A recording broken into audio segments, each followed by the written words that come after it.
Hi, I'm DJ Ware. On this episode of the CyberGizmo, we're going to be looking at enterprise architectures. It's going to be from the standpoint of helping you build out a solution set for your organization, but maybe you're building a set of servers for home to do development on. Maybe you're doing a set of servers to help you learn new technologies, or maybe you just want a home media server or a file server for your photos. But whatever it might be, you should have some kind of blueprint. It might be on the back of a napkin, it might be informal, or it might be very formal in something that you're going to be handing over to a customer or the organization you work for. So we're going to explore that right after this.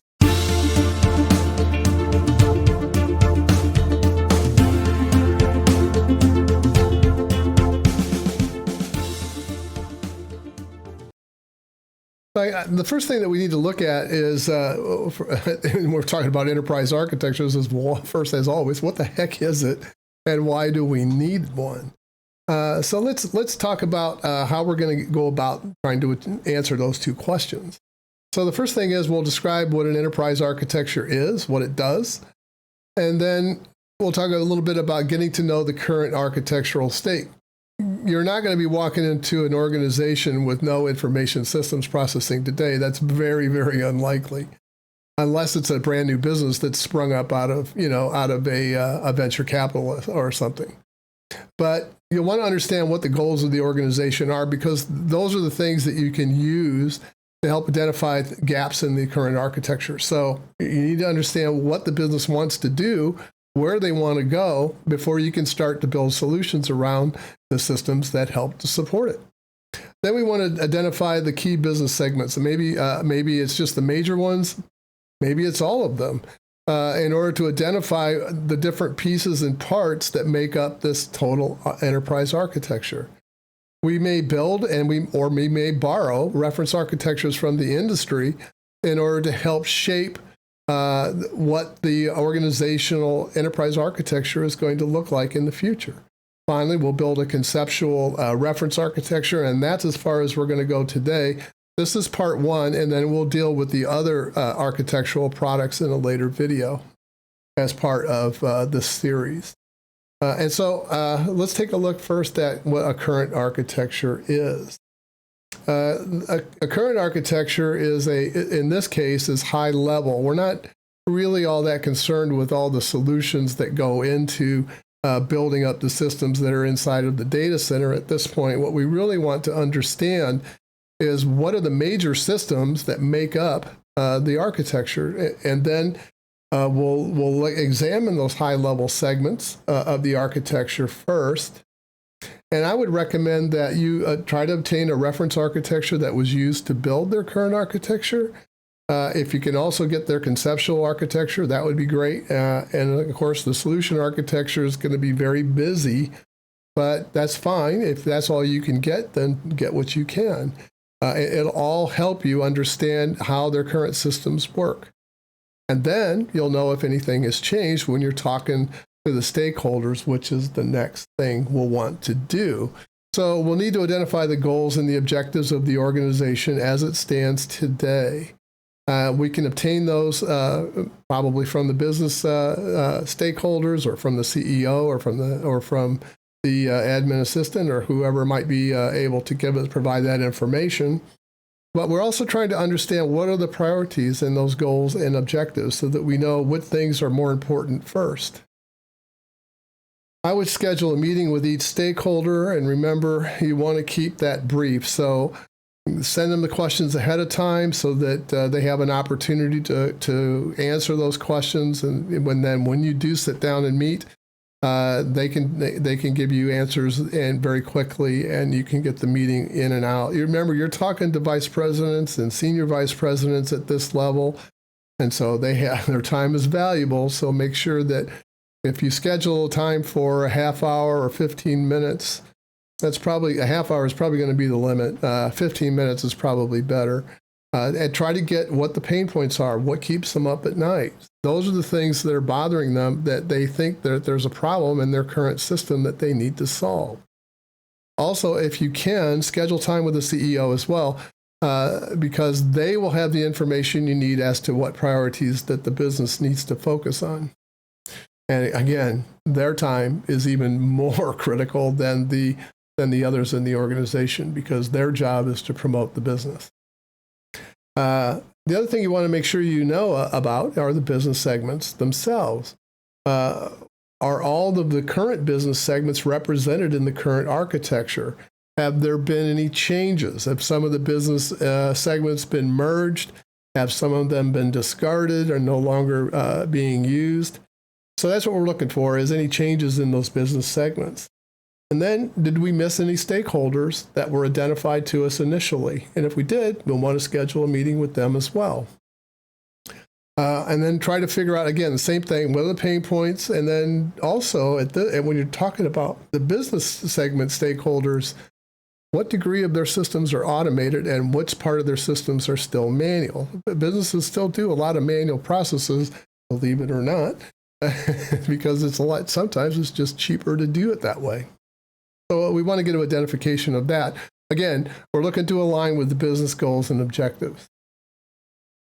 So at this point, once we have all this information, we're going to want to either build a reference architecture from their current reference architecture, and we'll want to add in the gaps and the pain points and all the things that have been identified to us by the stakeholders. And we're either going to want to create a reference architecture, or we're going to want to borrow one to start with. There's a number of reference architectures that are aligned by industry, for a better word, and there is a good one on the IBM site called the Architecture Center. They offer both solution set architectures as well as architectures that are aligned by business segment. So you'll find a whole bunch of information in there that you can use to help guide you through identifying gaps and aligning your organization with, so they can benchmark themselves against other organizations that are similar. We'll want to compare the current architecture with the reference architecture that we build in order to identify gaps. It's another tool to help us flesh out where the differences are in the current state versus what needs to occur in order to support the goals and objectives of the organization. Business segments could be diversified in many businesses today, so you may encounter segments which are completely unrelated, that have their own processing, their own business segments. I once worked for a hospital, this has been a while ago, but among the departments, the only thing common in the information system was the roof line. Seriously, that was the only thing common. They each processed differently. Some of them even had their own information system. So you can't assume that one size is going to fit all in an organization. So you may run into that you're going to have to create separate reference architectures for those different business segments. So just be prepared for that. Once you've identified a reference architecture, you'll start adding in the components that you feel are needed in order to meet the goals and objectives for the organization. You'll want to update it to reflect any business segments that are missing or any business segments that have been removed. You'll want to identify the key systems in there, and you'll want to show any changes in that between their current architecture and the one you are proposing. A couple of things that I would be very careful of is you don't want to tie your reference architecture so tight to the goals and objectives that it can't change.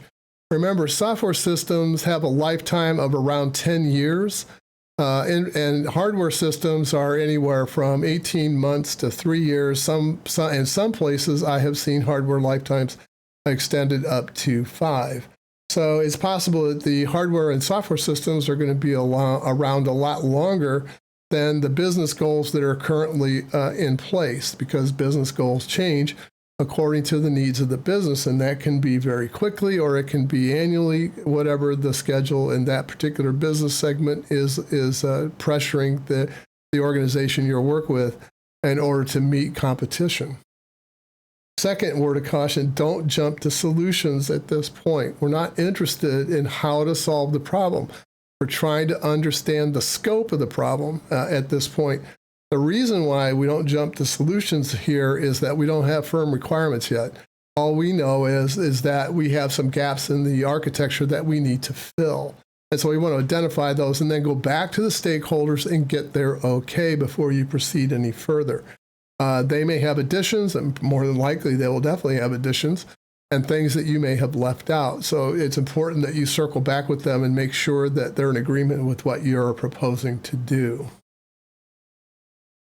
And so with that, just a brief wrap up. Enterprise architecture is a representation of the goals and objectives of the organization. That's what it is. We're trying to identify gaps and help us build a new enterprise architecture that meets the needs of the organization. We want to construct and we want to build, and we want to either build a reference architecture or take industry reference architectures to create a new conceptual architecture for the organization.